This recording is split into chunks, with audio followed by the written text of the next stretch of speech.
Assalamu alaikum dear students. I hope you all are fine and doing great. So we were reading a story about a passionate explorer who worked hard, struggled hard and faces all the hardships to fulfill his dream of being an explorer and explore the two poles, South Pole and North Pole.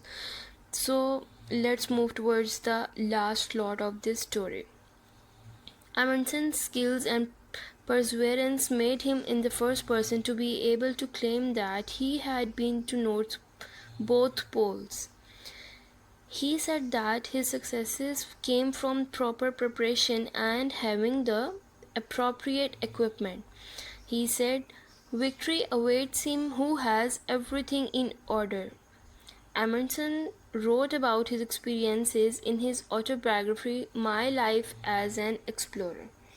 So, in this paragraph, Amundsen is talking about his achievements, that he achieves his goals for being an explorer, from exploring both poles by being consistent despite all the difficulties and hurdles which comes in his way, and by applying all those skills which he has learned during his journey when he was a part of a ship crew.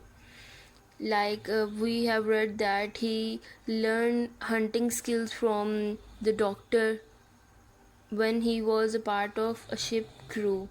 So basically, in this extract, Amundsen's consistency about exploring the world, his courageous behavior tells us that consistency and the behavior of the person about the goals can lead him towards success.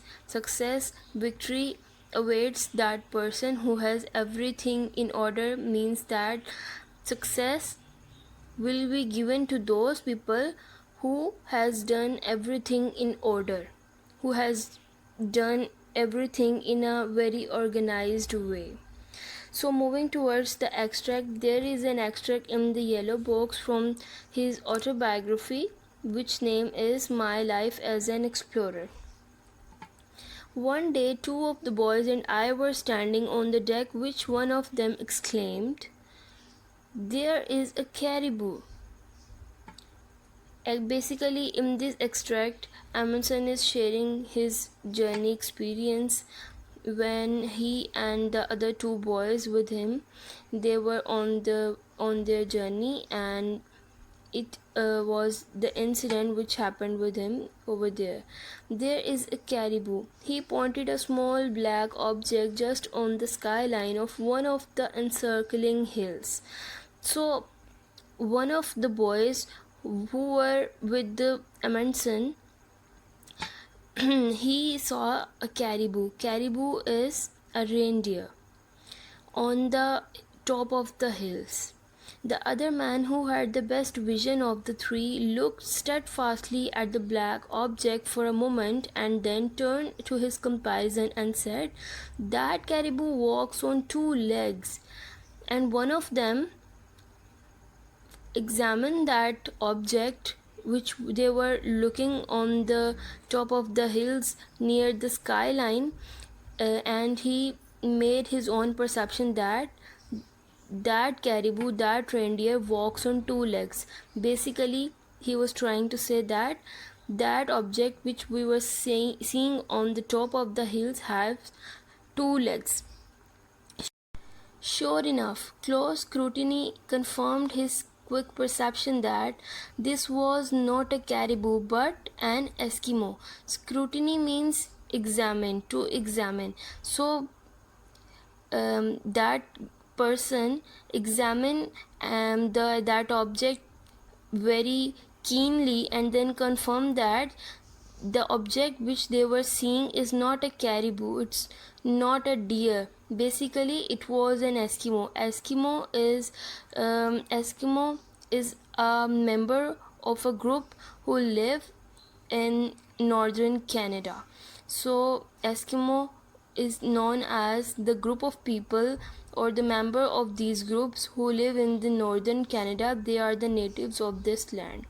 Some other two-legged caribous joined the first, so there was not only one caribou but more than one. They also joined the first until five figures were outlined against the sky. So there were five. There were five Eskimos who were standing at the top of the hill just near the skyline. Then they advanced towards us in a body. They were moving forward towards them, Amundsen and his two boys. I sent the two boys for their rifles, and then the three of us advanced to meet them. Amundsen and his boys put their rifles and they also moved forward towards these Eskimos. I was in the lead, and behind me came my little army of two. As the Eskimos neared us, we could see they were all armed with bows and arrows. So they have got their weapons with them. Eskimos have got their weapons of bows and arrows with them, and both parties think that Eskimos think the Amundsen and his two boys were their enemies, and they thought that the Eskimos were their enemies. This began to look like a ticklish situation, so this situation becomes very sensitive. We had no way of knowing whether their intentions were friendly or hostile.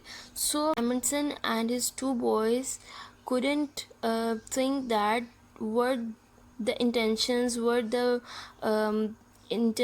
the Eskimos were friendly or hostile. Hostile means enemy. So were they being friends or not?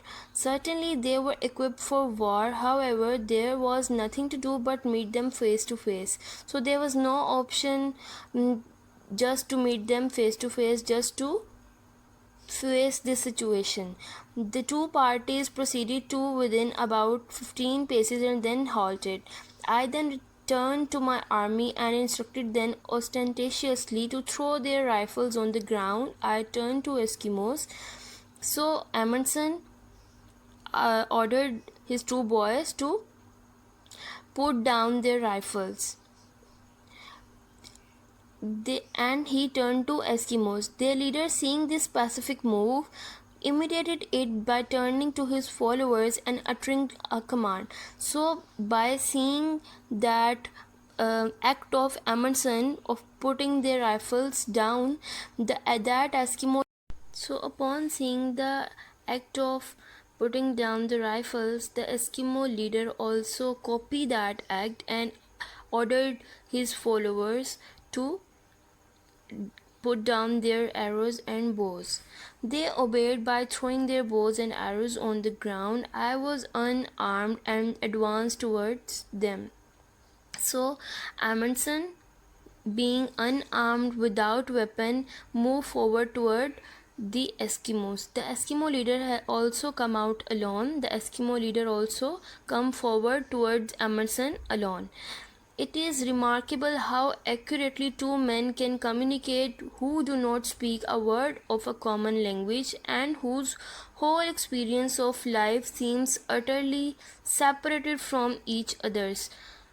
So they both didn't know each other, they both didn't know the language of each other, but they communicate with gestures, with actions, with signals, and also they experience the whole matter by their actions, and also they came to know about each other's intentions also.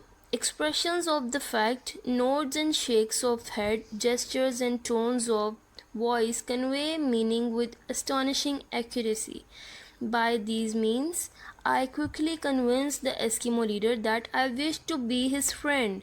So Amundsen make that Eskimo leader convinced about his friendship, his friendly intentions, and he reciprocated my wish. Soon we were all friendly and I invited them down to our ship. So basically, by using different gestures, by using nice signals and tones. Amundsen convinced Eskimo leader that they were not hostile. They had friendly intentions about them, and the Eskimo leader also did the same. So this is an extract from the autobiography of Amundsen, My Life as an Explorer. In June 1928, aged 55, Amundsen was traveling in a plane on a rescue mission when it disappeared. Amundsen and the rest of the crew were never seen again. So basically, it can be considered as the death of Amundsen.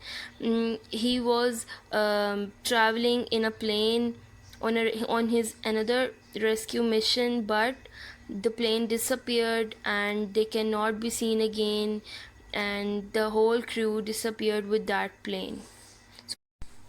The North Pole. No land mass, mainly ice and snow. Polar bears, seals, and walruses are native to North Pole.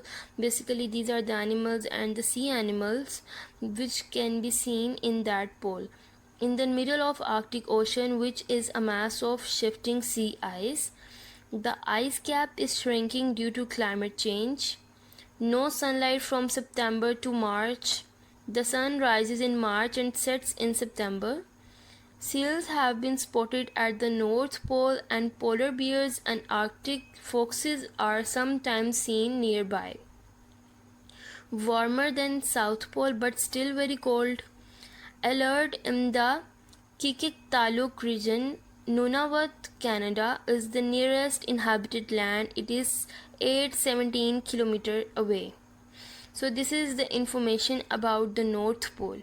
Moving towards the South Pole. On the continent of Antarctica, 1300 km from the sea, the land is covered in ice and snow 2700 meters thick. No sunlight from March to September. The sun stays on the horizon from September to March. Colder than the North Pole, scientists live all year round in the US Amundsen Scott ice station. So you can see that they have placed an ice station named Amundsen. Lichens and moss can be found in some parts during summer. So basically these are the plants, the kind of plants which grow over the hill mountains and the walls. They can be seen over there. Moving towards while reading, why is it colder at the South Pole? Students, you can also add your own suggestions regarding this question. And why is it colder at the South Pole? Because the sun stays on the horizon, and the ice over there in this pole is more thick, and North Pole is somehow warmer than the South Pole, but still it's very cold. But the South Pole is more cold just because of the less sunlight and the more thick ice over there. Moving towards the exercise comprehension part A. Question number 1 is, why did Amundsen's mother want him to be? Did he follow her wishes? Amundsen's mother wanted him to be a doctor, as we have read earlier. He followed her wishes until she died. The next question is, what gave Amundsen the inspiration to be an explorer? How did he prepare for this as a child and as an adult? Amundsen was inspired by a famous British explorer. As a child, he prepared for life as an explorer by playing a lot of sports, sleeping with windows open, and reading about explorers. Basically, as an adult, he worked as a ship's crew member where he watched, listened, and learned useful skills on board and from all the Inuit people, such as how to prevent scurvy, how to keep warm, and how to use dogs to travel by sledge. We have read all these things in this story.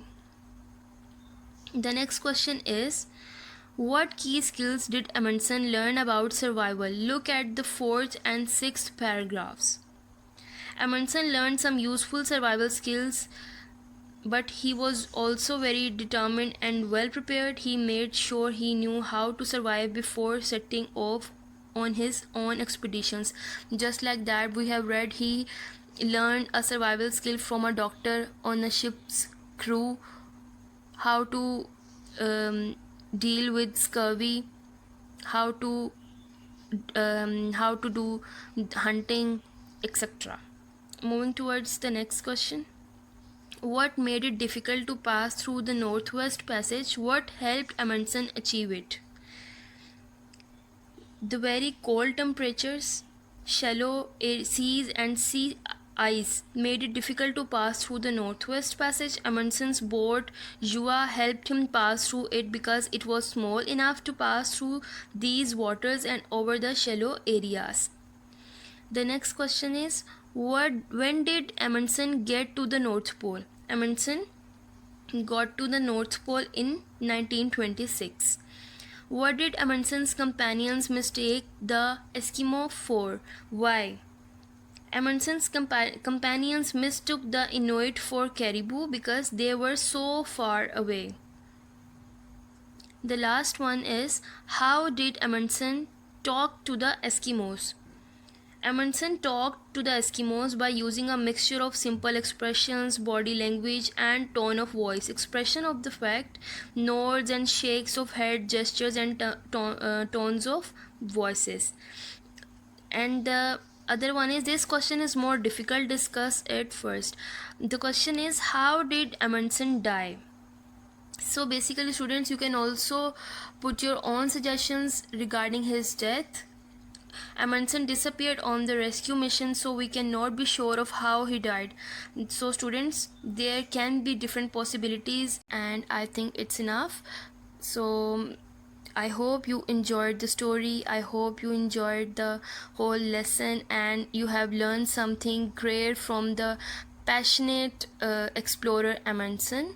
And you can also find out what are your dreams and what are your goals, and you can also do something for your goals to achieve it. And this is enough for today. Inshallah, we will meet in some other lecture. Till then, take care and Allah Hafiz.